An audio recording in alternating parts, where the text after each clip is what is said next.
अलौकिक शक्ति, भूत प्रेत, पिशाच, आत्माएं। जरा सोचिए, एक ऐसी ताकत जो आपको ना तो नुकसान पहुंचा रही है, न ही आपके लिए कोई परेशानी खड़ी कर रही है, लेकिन फिर भी उसका दिखाई न देना आपके लिए कितना भयावह है। भूत प्रेत, पिशाच, आत्माएं, इन सब से जुड़ी बातें जितनी ज्यादा रोमांचित करती हैं, उतनी ही सिहरन और भय का माहौल भी बनाती हैं। रात के समय इन आत्माओं का अगर जिक्र भी छिड़ जाए तो भी चारों तरफ डर और भय का माहौल बन जाता है।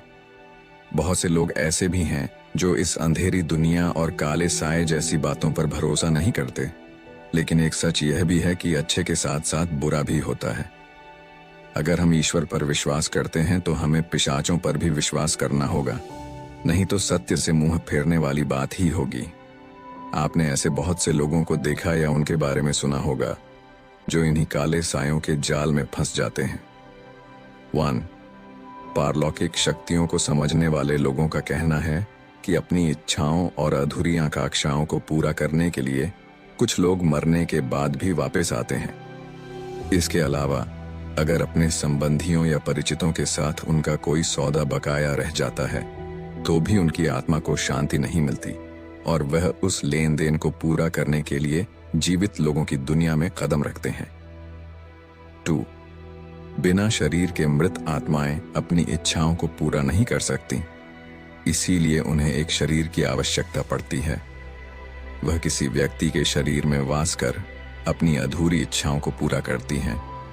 ये उनकी इच्छा की गहराई और उसके पूरे होने की समय सीमा पर निर्भर करता है कि वह किसी व्यक्ति के शरीर में कितनी देर तक ठहरते हैं। यह अवधि कुछ घंटों या सालों की भी हो सकती है। कई बार तो जन्मों जन्मों तक वह आत्मा उस शरीर का पीछा नहीं छोड़ती। 3. ऐसा माना जाता है कि जानवर किसी आत्मा या पिशाच की उपस्थिति को सबसे पहले भांप सकता है। अगर रात के समय कोई कुत्ता बिना किसी कारण के भौंकने लगे या अचानक शांत होकर बैठ जाए तो इसका मतलब है उसने किसी पारलौकिक शक्ति का एहसास किया है। 4. झगड़े या विवाद के पश्चात किसी भूमि या इमारत का अधिग्रहण किया जाता है और इस झगड़े के कारण किसी व्यक्ति की मृत्यु हो जाती है तो वह जगह हॉन्टेड बन जाती है। निश्चित तौर पर वहां बुरी आत्माएं अपना डेरा जमा लेती हैं। 5. जीवित लोगों को बहुत चीजें प्यारी होती हैं। किसी को अपना मोबाइल प्यारा होता है तो कोई अपने कैमरे के बिना नहीं रह सकता। लेकिन अगर आप यह सोचते हैं कि मरने के बाद यह प्यार समाप्त हो जाता है तो आप गलत हैं, क्योंकि मरने के बाद भी चीजों के साथ यह लगाव बरकरार रहता है और जिन चीजों को मृत व्यक्ति अपने जीवन में बहुत प्यार करता था, मरने के बाद भी उसे अपना ही समझता है।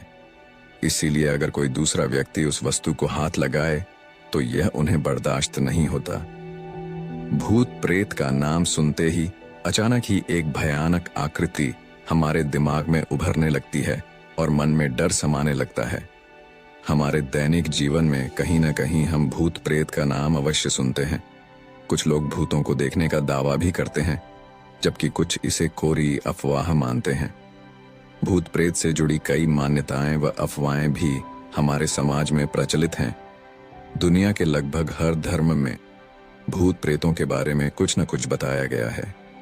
विभिन्न धर्म ग्रंथों में भी भूत प्रेतों के बारे में बताया गया है। सवाल यह उठता है कि अगर वाकई में भूत प्रेत होते हैं तो दिखाई क्यों नहीं देते, या फिर कुछ ही लोगों को क्यों दिखाई देते हैं। धर्म ग्रंथों के अनुसार जीवित मनुष्य का शरीर 5 तत्वों से मिलकर बना होता है: पृथ्वी, जल, वायु, आकाश व अग्नि। मानव शरीर में सबसे अधिक मात्रा पृथ्वी तत्व की होती है और यह तत्व ठोस होता है, इसलिए मानव शरीर आसानी से दिखाई देता है, जबकि भूत प्रेतों का शरीर में वायु तत्व की अधिकता होती है। वायु तत्व को देखना मनुष्य के लिए संभव नहीं है क्योंकि वह गैस रूप में होता है, इसलिए इसे केवल आभास किया जा सकता है, देखा नहीं जा सकता। यह तभी संभव है जब किसी व्यक्ति के राक्षण गण हो या फिर उसकी कुंडली में किसी प्रकार का दोष हो। मानसिक रूप से कमजोर लोगों को भी भूत प्रेत दिखाई देते हैं, जबकि अन्य लोग इन्हें नहीं देख पाते। धर्मशास्त्रों के अनुसार भूत का अर्थ है बीता हुआ समय। दूसरे अर्थों में मृत्यु के बाद और नए जन्म होने के पहले के बीच में अमिट वासनाओं के कारण मन के स्तर पर फंसे हुए जीवात्मा को ही भूत कहते हैं। जीवात्मा अपने पंच तत्वों से बने हुए शरीर को छोड़ने के बाद अंतिम संस्कार से लेकर पिंडदान आदि क्रियाएं पूर्ण होने तक जिस अवस्था में रहती है वह प्रेत योनि कहलाती है। गरुड़ पुराण के अनुसार व्यक्ति की मृत्यु के बाद पुत्र आदि जो पिंड और अंत समय में दान देते हैं, इससे भी पापी प्राणी की तृप्ति नहीं होती, क्योंकि पापी पुरुषों को दान श्रद्धांजलि द्वारा तृप्ति नहीं मिलती। इस कारण भूख प्यास से युक्त होकर प्राणी यमलोक को जाते हैं। इसके बाद जो पुत्र आदि पिंडदान नहीं देते हैं तो वे मर के प्रेत रूप होते हैं और निर्जन वन में दुखी होकर भटकते रहते हैं।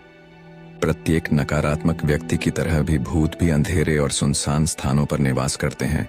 खाली पड़े मकान, खंडहर, वृक्ष व कुएं, बावड़ी आदि में भी भूत निवास कर सकते हैं। हमें कई बार ऐसा सुनने में आता है कि किसी व्यक्ति के ऊपर भूत प्रेत का असर है। ऐसा सभी लोगों के साथ नहीं होता, क्योंकि जिन लोगों पर भूत प्रेत का प्रभाव होता है उनकी कुंडली में कुछ विशेष योग बनते हैं जिनके कारण उनके साथ यह समस्या होती है।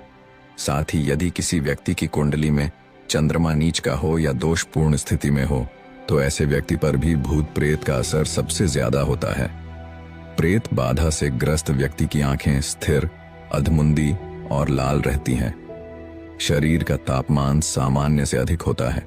हाथ पैर के नाखून काले पड़ने के साथ ही ऐसे व्यक्ति की भूख, नींद या तो बहुत कम हो जाती है या बहुत अधिक। स्वभाव में क्रोध, जिद और उग्रता आ जाती है। शरीर से बदबूदार पसीना आता है। हमारे आसपास कई ऐसी अदृश्य शक्तियां उपस्थित रहती हैं जिन्हें हम देख नहीं पाते। ये शक्तियां नकारात्मक भी होती हैं और सकारात्मक भी। सिर्फ कुछ लोग ही इन्हें देख या महसूस कर पाते हैं। राक्षस गण वाले लोगों को भी इन शक्तियों का एहसास तुरंत हो जाता है। ऐसे लोग भूत प्रेत व आत्मा आदि शक्तियों को तुरंत ही भांप जाते हैं। राक्षस गण, यह शब्द जीवन में कई बार सुनने में आता है, लेकिन कुछ ही लोग इसका मतलब जानते हैं। यह शब्द सुनते ही मन और मस्तिष्क में एक अजीब सा भय भी उत्पन्न होने लगता है और हमारा मन राक्षस गण वाले लोगों के बारे में कई कल्पनाएं भी करने लगता है, जबकि सच्चाई काफी अलग है। ज्योतिष शास्त्र के आधार पर प्रत्येक मनुष्य को 3 गणों में बांटा गया है: मनुष्य गण, देवगण, राक्षस गण। कौन सा व्यक्ति किस गण का है यह कुंडली के माध्यम से जाना जा सकता है। मनुष्य गण तथा देवगण वाले लोग सामान्य होते हैं, जबकि राक्षस गण वाले जो लोग होते हैं उनमें एक नैसर्गिक गुण होता है कि यदि उनके आसपास कोई नकारात्मक शक्ति है तो उन्हें तुरंत इसका एहसास हो जाता है। कई बार इन लोगों को यह शक्तियां दिखाई भी देती हैं, लेकिन इसी गण के प्रभाव से इनमें इतनी क्षमता भी आ जाती है कि वे इनसे जल्दी ही भयभीत नहीं होते। राक्षस गण वाले लोग साहसी भी होते हैं तथा विपरीत परिस्थिति में भी घबराते नहीं हैं।